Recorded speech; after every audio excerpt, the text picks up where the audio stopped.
నమస్కారం ప్రిన్సిపల్ గారు. కూర్చోండి. చెప్పండి. మరి మా బాబు మన ఎగ్జామ్స్ లో చాలా బాగా రాశాడమ్మా. మొత్తం ఆన్సర్ షీట్ అన్ని క్వశ్చన్స్ కరెక్ట్గా ఆన్సర్ చేశాము. నా మార్కులు మాత్రం చాలా తక్కువ వచ్చినాయి అని చాలా బాధపడ్డాడండి. అన్ని బాగా రాశాడంట ఆన్సర్స్. ఒకసారి రీకౌంటింగ్ పెట్టించండి. అవునా, బాగా రాశాడా? మార్కులు తక్కువ వేశాడా మా టీచర్లు? అయినా చూద్దామండి. పేపర్లు టీచర్లు ఇక్కడ పెట్టారు. ముందు నుంచి పేపర్ తీద్దాం. చూసిన తర్వాత రీకౌంటింగ్ చేయించాలంటే తప్పకుండా చేయిస్తాను. మీకు ఏమి బాధ ఉందో మీ అబ్బాయికి రావాల్సిన మార్కులన్నీ వస్తాయి. మీరేం బాధపడవకండి. ఒక్కసారి పేపర్ తీసి చూద్దాం. ఓకేనా?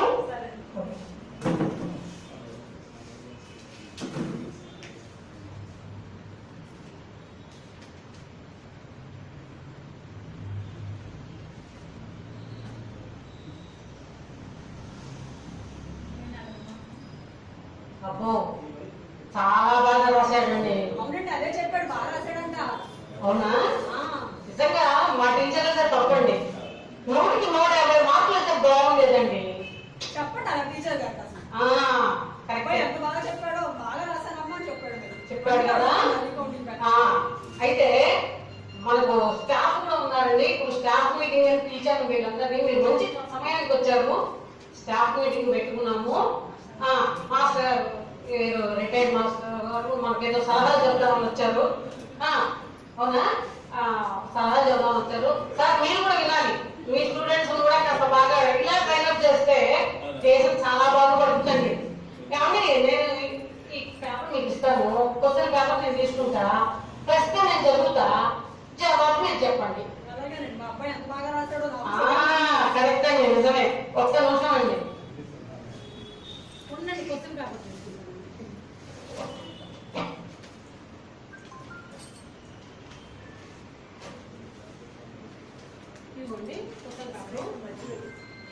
తల్లి కదండి, పాపం తల్లి హృదయం తల్లడి హృదయమని మార్కులు బాగా రాశాడని.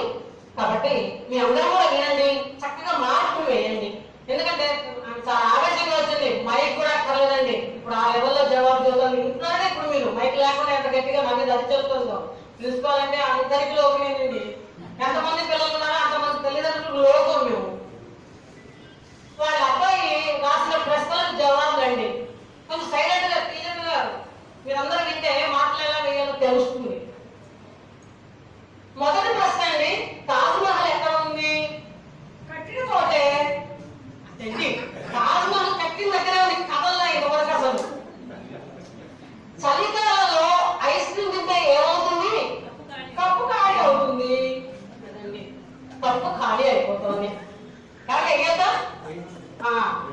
మేమైతే తింటామండి. ఒక్కొక్క మార్కే వేస్తాం దీనికి. ఈ దగ్గర 3 మార్కులు ఇవ్వచ్చు. 2 మామిడి పళ్ళను 3 ఎలా పంచుకోవాలి? రసం తీసి నిద్రలో మంచం మీద నుంచి కింద పడితే ఏమవుతుంది? మెలకు వస్తుంది. చూసారా? ఇంగ్లీష్ ఏంటంటే ఇట్లా ఉండాలండి. సెల్ ఫోన్ పోతే ఏమవుతుంది? మనశ్శాంతి ఫ్రీగా వస్తుందండి. చూసారా? ఇది మనకు ఒక్క నిజం చెప్పాడండి. మనశ్శాంతిగా ఉంటుంది సెల్ ఫోన్ పోతే.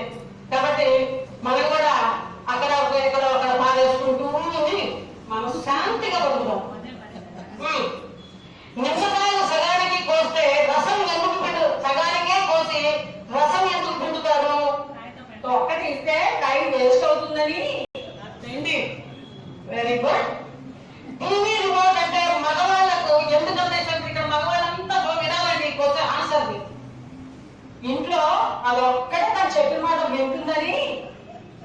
అదండి టీవీ రిమోట్ తో ఉపయోగం ఏంటి? మగవాళ్ళకి ఎందుకు ఇష్టం అంటే భార్య వినదనే కదండి అని చెప్పేసి వాళ్ళ అబ్బాయి చూస్తున్నది అదే కదా.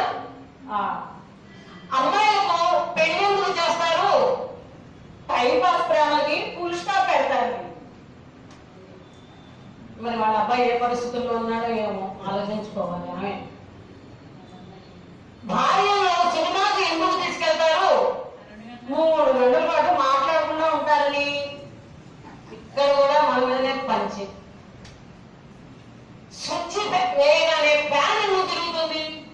తిరగకపోతే కళ్ళతో కొడతారని ఎంత భయం అండి. వాడికి లేదు భయం, ఇట్లా ప్రశ్నలకి జవాబులు రాస్తే కొడతారనే భయం వాడికి లేదు. ఎందుకు లేదంటే ఇప్పుడు పిల్లలు కొట్టకూడదు అంటారు కదా, పోలీస్ కేసులు కదా, అందుకని వాడికి భయం లేదు. ఫ్యాన్ వాడుకు భయం ఉండాలి. అది పెళ్లి చూపులకు అబ్బాయినే అమ్మాయి ఇంటికి ఎందుకు తీసుకెళ్తారు? ఇది చాలా క్వశ్చన్ అండి, ఇంపార్టెంట్ క్వశ్చన్. బలి ఇచ్చే ముందు మేకనే గుడి దగ్గరికి తీసుకెళ్తారని, అట్లాగే అబ్బా ఏం జవాబులండి. భారతదేశం నుంచి మొట్టమొదటిసారిగా విదేశం వెళ్ళిన మహిళ ఎవరు? ఇది చాలా ఇంపార్టెంట్ క్వశ్చన్, చాలా ఇంపార్టెంట్. జవాబు రాశాడండి, దానికి కూడా ఎక్కడికి వెళ్ళా, ఏ దేశం వెళ్ళాడు కూడా రాశాడు. సీత అండి, శ్రీలంక వెళ్ళింది కదా, రావణాసురుడు తీసుకెళ్ళాడు. ఆమె ఎక్కడికి వెళ్ళిందమ్మా? ఏదో అడవుల్లో పెట్టుకొని ఆమె ఎలాగో వెళ్ళింది కదా అని. ఇది చాలా ఇంపార్టెంట్ క్వశ్చన్ అండి, ఇది అందరూ తెలుసుకోవాల్సిన విషయం. అసలు ఇదే చివరి క్వశ్చన్, మీ అబ్బాయికి చివరి మార్కులు తీసుకొచ్చే క్వశ్చన్ కూడా ఇదే. మహాభారతానికి రామాయణానికి తేడా ఏమిటి? కాబట్టి ఇదేంటంటే, ఇది ఈ జవాబు నేను చెప్తూ చూసి చెప్తాను కదా, తల్లిగా మీరు చాలా గర్వించవలసిన విషయం. చెప్పండి. మహాభారతం ఏమో భూమి తగల కేసండి, రామాయణం కిడ్నాప్ కేసు. అంతే.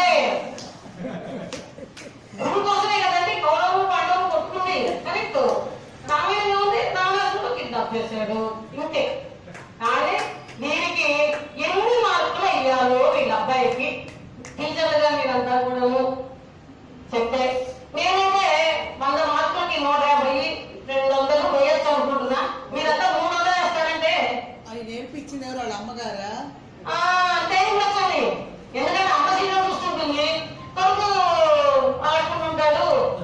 అందుకనండి ఏమండి ఎప్పుడో చెప్పిన సిలబస్ ప్రకారం వేరే ఆన్సర్లు ఉంటే ఉండొచ్చు, కానీ ఇప్పటి తరానికి తగినట్టు ఇప్పటి ప్రపంచానికి అందరికీ ఎలా అనుకుంటున్నారో ఈ జవాబు కూడా కొంచెం కరెక్ట్ అనిపిస్తున్నాయి కదండి. ఆలోచించండి. అబ్బో, కానీ మాకు పుస్తక టెక్స్ట్ బుక్ లో ఉన్న వాడిగా మాకు ఏమన్నారండి, ఇట్లా ఆలోచించడానికి లేవు. అసలు తప్పు మీదే అనను కానీ మీదే అవుతుందేమో. అసలు మీ అబ్బాయికి నెట్ తీసేసి, జియో సిమ్ తీసేసి, అసలు నెట్ తీసేసి ముట్టి సిమ్ ఇవ్వండి, హలో అనడానికి మాత్రమే. కాస్త అప్పుడు క్వశ్చన్స్ బాగా రాస్తానండి, ఏమనుకోవాలండి. సరే అండి ప్రిన్సిపల్ గారు, అలాగే చేస్తాను. థ్యాంక్ యూ అండి. వాళ్ళ అమ్మాయి ఏం చేసుకున్నా పర్వాలేదండి. థ్యాంక్ యూ అండి. ఇది